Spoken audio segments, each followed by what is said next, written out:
대체 무엇이 우리 몸의 혈전을 만들고 혈액순환을 방해하는지 주범을 색출해 보도록 하겠습니다. 주범이 4명이나 있어요. 4가지나. 다 잡아왔습니다. 혈관 손상시키는 독성 물질. 들어는 보셨어요? 호모시스테인. 제가 호모사피엔스까지는 압니다만 호모시스테인은 금시초문입니다, 교수님. 네, 이제 필수 아미노산 성분 중에 하나인 메티오닌이 이제 음식을 통해서 우리 몸에 들어오면 몸속에서 대사되는 과정에서 중간 산물로 생기는 것이 바로 이 호모시스테인입니다.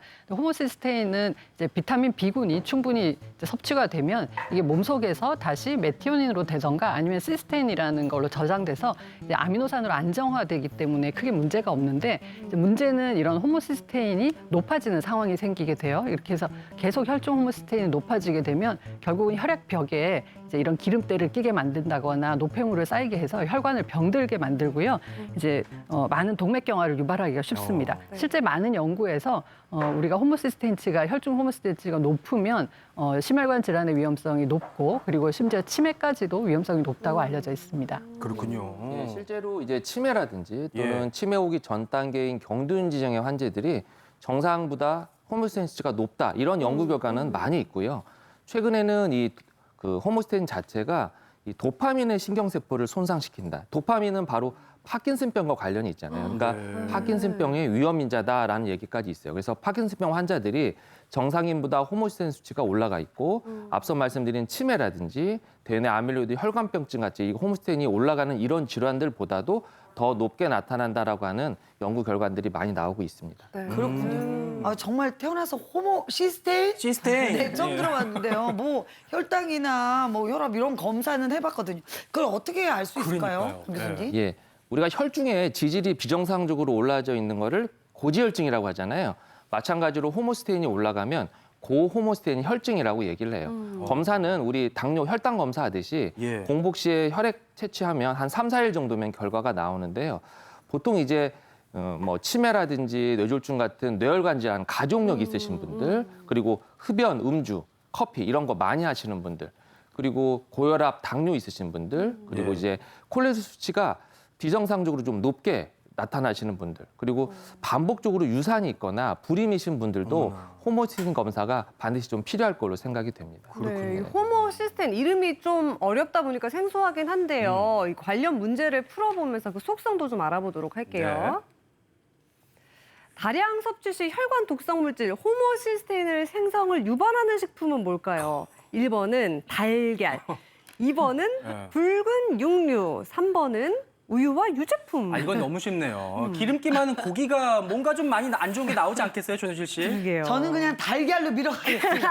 오늘 왠지 달걀 하나 뭔가 걸릴 것 같은데요. 어렵다. 진짜. 네, 달걀. 네, 어떤 건지 궁금한데요. 양 교수님께 들어볼게요. 정답은 1번, 2번, 3번 모두 다입니다. 그래요? 예. 오. 호모시스테인은 이런 육류, 달걀, 우유 같은 고단백 식이를 섭취를 했을 때 우리 체내에서 생성되는 아미노산이거든요.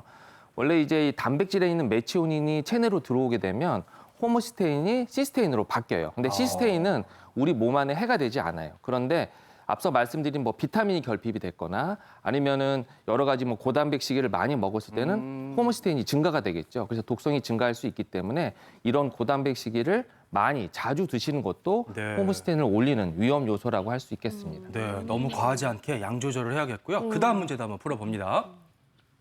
다음 중 호모시스테인이 발병 위험을 높이는 의외의 질환은 어떻게? 1번 지방간, 2번 골다공증, 3번 고관절 골절. 자, 이거 너무 어렵지 않나? 문제가 너무 어려서 찍어야겠어요. 가운데 있는 거 2번. 네. 조현실 씨. 아니 무슨 무엇이든 고시예요. 그러니까 3번. 그치? 3번. 네, 고관절. 그냥 찍었어요. 그러니까 두 분 모두 뭐 적당한 이유도 생각을 못했어요. 교수님 정답 뭘까요? 네, 정답은 1, 2, 3번 모두 해당이 됩니다. 네, 이거를 호모시스테인치가 높으면 이제 폐경 후 여성에서 골다공증이라던가 고관절 골절의 위험성이 높다는 연구 결과가 이미 밝혀진 바가 있는데 이게 이제 콜라겐 각유 형성을 방해하거나 파골세포 형성을 촉진시켜서 뼈가 더 잘 부스러지기 쉽게 만드는 그런 문제가 있습니다. 그것 이외에도 이제 지방간 같은 경우는 호모시스테인치가 높을 때 비알코올성 지방간과 상당히 상관성이 있다는 연구 결과들이 발표가 돼 있는데요. 예. 우리가 간에 염증이 생기거나 섬유화가 지속되면 이게 호모시스테인치가 올라가고 이게 또 간에 지방 간염을 계속 지속시킬 수 있다는 그런 걸로 추정을 하고 있습니다. 아유, 호모시스테인 우리 몸을 괴롭히는데요. 그럼 호모시스테인을 잡는 비타민 B, 6, 9, 12가 여기 앞에 준비가 되어 있거든요. 그래요. 네, 네. 호모시스테인을 잡는 비타민이 있다고 하는데요. 어떤 게 있을지 한번 뚜껑을 열어보도록 하겠습니다. 보면 참깨, 닭고기, 시금치, 브로콜리, 검은콩, 꽁치, 돼지고기, 조개 이렇게 준비가 되어 있네요, 한 박사님. 네, 호모시스테인은 그냥 생기는 게 아니라 육류를 많이 먹었다고 생기는 게 아니라 우리 몸속에 비타민 B군이 부족했을 때 생기는 독성 물질이에요. 그래서 비타민 B군을 충분히 섭취하면은 호모시스테인 그 수치를 낮출 수가 있습니다. 그게 가장 바람직한 방법입니다. 비타민 B군 중에서 대표적인 게 비타민 6인데 우리가 피리독신이라고 알려져 있는데 이거는 단백질 대사에 관여하는 물질인데 등푸른 생선이나 참치, 연어, 닭고기, 그다음에 고등어, 참깨 이런 데게 풍부하게 들어있고요. 비타민 9이라고 알려지는 우리가 엽산이라고 잘 알려진 것은 세포의 생성과 분열에 관여하는 그런 물질이죠. 이거는 녹황색 채소, 우리가 시금치나 브로콜리, 녹황색 채소라든가 검은콩 같은 콩류에 많이 들어있는 영양소입니다. 마지막으로 비타민 12는 우리가 코발라민이라고 해서 단백질 대사, 그러니까 에너지를 생성하는 그런 대사에 관여하고 신경계 기능에 작용하는 그런 비타민입니다. 이것들은 녹황색 채소라기보다는 우리가 동물성 식품이라든가 생선류, 육류나 어류에 많이 들어있는 그런 영양소이기 때문에 결국에는 뭐예요? 골고루 잘 드셔주시면은 그렇죠. 예, 호모시스테인 걱정 않고 드실 수가 있습니다. 네.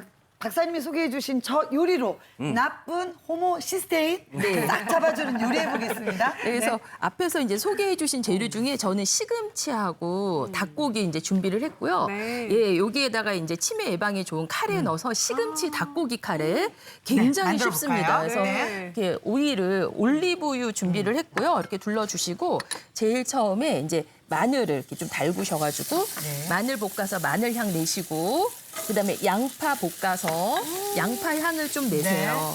이렇게 하신 다음에 닭고기 저는 가슴살 준비를 했습니다. 안심이나 가슴살 기름기 없는 이제 닭고기 준비를 하셔서 닭고기를 이제 거죽이 허옇게 살짝 색깔이 변할 정도로 익혀주시는 거예요. 그래서 거죽이 이제 거의 익어가면 여기에다가 이제 카레가루를 넣고 같이 이제 볶습니다. 그리고 혹시 냉장고에 여름철이라 보시면은 토마토 있으신 집들은 이제 토마토나 방울토마토 좀 썰어서 이렇게 이제 슬쩍 볶다가 보통 물 넣고 끓이시면 카레가 되잖아요. 근데 저는 여기다가 물을 이제 시금치 100g에 물을 이제 2컵 넣고 이렇게 갈았어요. 이렇게 이제 네, 시금치를 넣고 다른 거를 이제 끓여줍니다, 같이. 이렇게 해서 걸쭉하게 끓으면서 양파하고 닭고기 다 익으면 완성이거든요. 제가 미리 옆에 시간 관계사 예, 이렇게 걸쭉하게 될 우리 때까지. 레스토랑에서 드셨던 맛인데 생각보다 시간은 굉장히 빨라요. 아, 그게 카레예요, 네, 선생님? 그래서 시금치 이렇게 카레. 해서 한번 어우, 색깔 좀 봐. 드셔보시는 걸로. 네. 떠서 밥이랑 같이. 너무 예뻐요. 네.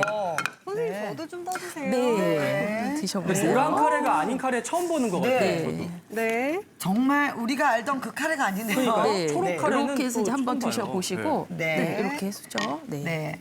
슬기 씨 드셔보세요. 먹어볼게요. 우리 교수님들 계속 쳐다보시네. 네, 이렇게. 일단 평소에 먹었던 카레보다 훨씬 더 고소하고 상큼한 맛이고요.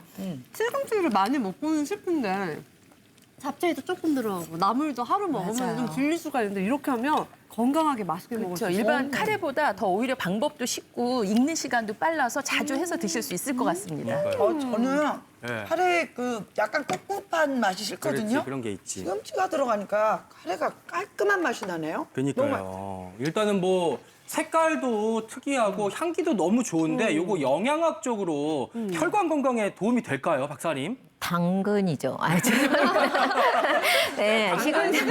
네, 시금치는 앞서 설명드린 대로 엽산이 정말 풍부한 거기 때문에 좋고요. 닭고기를 통해서 비타민 9과 12를 같이 섭취를 할 수 있기 때문에 호모시스테인 제거와 그 저하 효과를 볼 수가 있습니다. 또한 강황 커큐면은 굉장히 강력한 항산화 효과가 있습니다. 그래서 우리 혈관 건강에 굉장히 도움이 되는데 실은 이것들이 맛있다고 해서 많이 드시면 안 되겠죠. 그래서 맛있게 만들어서 정량을 섭취를 하시면 굉장히 좋은 혈관 건강에 좋은 음식이라고 할 수가 있겠습니다. 네. 그렇군요. 평상시에 무엇이든 물어보세요. 티버 창을 통해서 시청자 여러분께서 혈액에 관련된 질문들을 많이 주셨는데요. 저희가 대표적인 것들만 꼽아가지고 OX 퀴즈를 좀 만들어봤죠. 네, 이름하여 혈액건강 OX 퀴즈. 첫 번째 문제입니다.